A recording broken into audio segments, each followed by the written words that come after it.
Hello बच्चों, कैसे हो आप। आज हम कक्षा 4 सामाजिक ज्ञान की वर्कशीट हल करेंगे।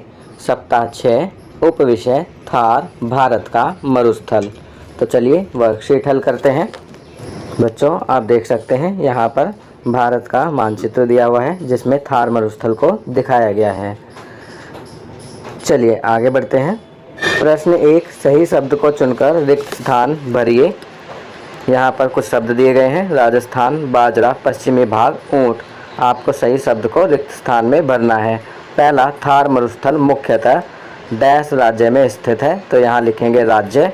दूसरा, डैश राजस्थान की मुख्य फसल है, तो यहाँ लिखेंगे बाजरा। तीसरा, डैश को रेगिस्तान का जहाज कहते हैं, तो यहाँ ऊंट लिखेंगे। चौथा, उत्तरी मैदानों के डैश में थार मरुस्थल है, तो यहाँ पश्चिमी भाग लिखेंगे। चलिए आगे बढ़ते हैं। प्रश्न 2, निम्नलिखित में से सही उत्तर चुनिए तथा कॉपी में लिखिए। पहला, थार मरुस्थल का मुख्य पशु कौन सा है, तो यहाँ सही विकल्प है ऊंट। दूसरा, राजस्थान नहर भारत के किस राज्य से निकलती है, तो यहाँ सही विकल्प है पंजाब। तीसरा, थार मरुस्थल में कौन से मौसम में खेती की जाती है, तो यहाँ सही विकल्प है बरसात। चौथा, मरुस्थल में दिन के समय कैसी हवाएं चलती हैं, तो यहाँ सही विकल्प है ख, गर्म व शुष्क। पांचवा, थार मरुस्थल की घुमक्कड़ जाति कौन सी है, तो यहाँ सही विकल्प है ख, काल बेलिया। चलिए आगे बढ़ते हैं। प्रश्न 3, मिलान कीजिए। यहाँ पर आपको मिलान करना है। पहला, रेगिस्तान की वनस्पति, तो इसका मिलान करेंगे घ, कीकर कैक्टस से। दूसरा, राजस्थान नहर, इसका मिलान करेंगे ख, इंदिरा गांधी नहर से। तीसरा, राजस्थान की पहाड़ियाँ, तो इसका मिलान करेंगे ग, अरावली से। चौथा, गर्म शुष्क हवाएं, तो इसका मिलान करेंगे क, लू से। चलिए आगे बढ़ते हैं। प्रश्न 4, ऊंट राजस्थान का एक प्रमुख जानवर है। रेगिस्तानी इलाकों में घोड़े जैसे कुछ अन्य जानवर ऊंट का विकल्प क्यों नहीं हो सकते, कारण बताइए। तो बच्चों, यहाँ हम लिखेंगे ऊंट को रेगिस्तान का जहाज भी कहते हैं क्योंकि वह कई दिनों तक पानी पिए बिना रेगिस्तान में चल सकता है, जबकि घोड़े ऐसा नहीं कर पाते हैं। इसलिए ऊंट राजस्थान का प्रमुख जानवर है और उसका कोई विकल्प नहीं है। चलिए आगे बढ़ते हैं। प्रश्न 5, इन तस्वीरों को ध्यान से देखें। उनकी तुलना करने के बाद आपके दिमाग में क्या कुछ आ रहा है। दूसरी तस्वीर में दिख रहे व्यक्ति को आप क्या सुझाव देना चाहेंगे। बच्चों, आप देख सकते हैं कि आपकी वर्कशीट में 2 चित्र दिए गए हैं। पहले चित्र में आप देख सकते हैं कि कुछ महिलाएं सिर पर बर्तन रखकर पानी लेकर आ रही हैं और दूसरे चित्र में एक व्यक्ति कार को पाइप लगाकर धो रहा है जिसमें बहुत ही ज़्यादा पानी बर्बाद हो रहा है। तो यहाँ आपको इन चित्रों को देखने बाद आपके दिमाग में क्या कुछ आ रहा है और आप दूसरी तस्वीर में दिख रहे व्यक्ति को क्या सुझाव देना चाहेंगे, अपने शब्दों में लिखेंगे। आपकी सुविधा के लिए मैं यहाँ लिख रहा हूँ। एक तरफ पानी की इतनी कमी है और दूसरी तरफ कुछ लोग इस प्रकार गाड़ी धोने में कितना सारा पानी बर्बाद करते हैं।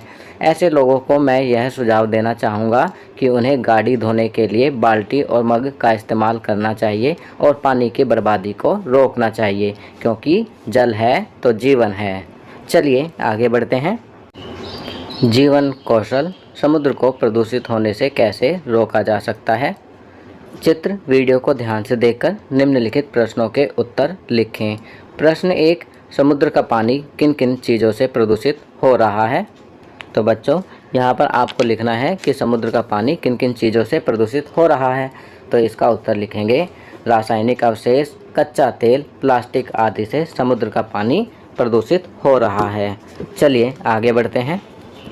प्रश्न 2, हम समुद्र को प्रदूषित होने से कैसे बचा सकते हैं, 2 उपाय लिखिए। तो बच्चों, यहाँ हमें समुद्र को प्रदूषित होने से बचाने के लिए कौन कौन से उपाय किए जा सकते हैं उनके बारे में लिखना है।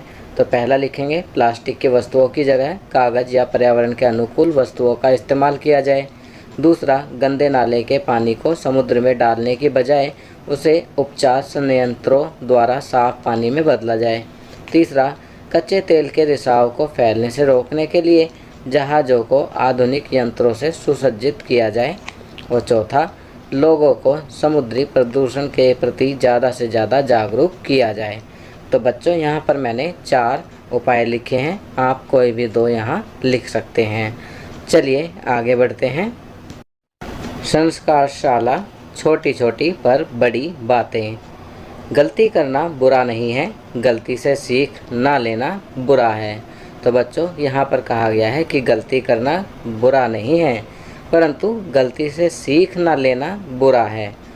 खाना पीना, दूध से बने खाद्य पदार्थों जैसे दूध, दही, लस्सी, छाछ इत्यादि को खाने में शामिल करना। गतिविधि दी गई है, किन्हीं 5 स्वतंत्रता सेनानियों के चित्र इकट्ठा करें वह कॉपी में चिपकाएं। तो बच्चों यहाँ पर आपको कोई भी 5 स्वतंत्रता सेनानियों के चित्र इकट्ठे करने हैं और कॉपी में चिपकाने हैं। खेल खेलना है, परिवार के साथ लूडो का खेल खेलें। तो आप अपने परिवार के साथ लूडो का खेल खेलेंगे। चलिए आगे बढ़ते हैं। दैनिक दिनचर्या में निम्नलिखित आदतों को अपनी दिनचर्या में शामिल करें। नीचे कुछ आदतें दी गई हैं, इन्हें आप अपनी दैनिक दिनचर्या में शामिल करेंगे। कौन कौन सी हैं? अपने माता पिता का अभिवादन करके अपने दिन की शुरुआत करें। अपने दांतों को दिन में 2 बार ब्रश करें। प्रतिदिन स्नान करें। खूब पानी पिएं और संतुलित आहार लें। अपने चेहरे को छूने से बचें और अपने हाथों को बार बार धोएं। अपना गृह कार्य समय पर पूरा करें। तो ये कुछ अच्छी आदतें दी गई हैं जिन्हें आपको अपनी दैनिक दिनचर्या में शामिल करना है। तो बच्चों ये वर्कशीट यहाँ कंप्लीट होती है। अगर ये वीडियो आपको अच्छी लगी तो इसे लाइक एंड शेयर ज़रूर करें। अन्य विषयों पर बने हमारे लेटेस्ट वीडियोस को देखने के लिए चैनल को सब्सक्राइब करना ना भूलें और देखते रहिए हमारा channel knowledge kingdom. Thank you.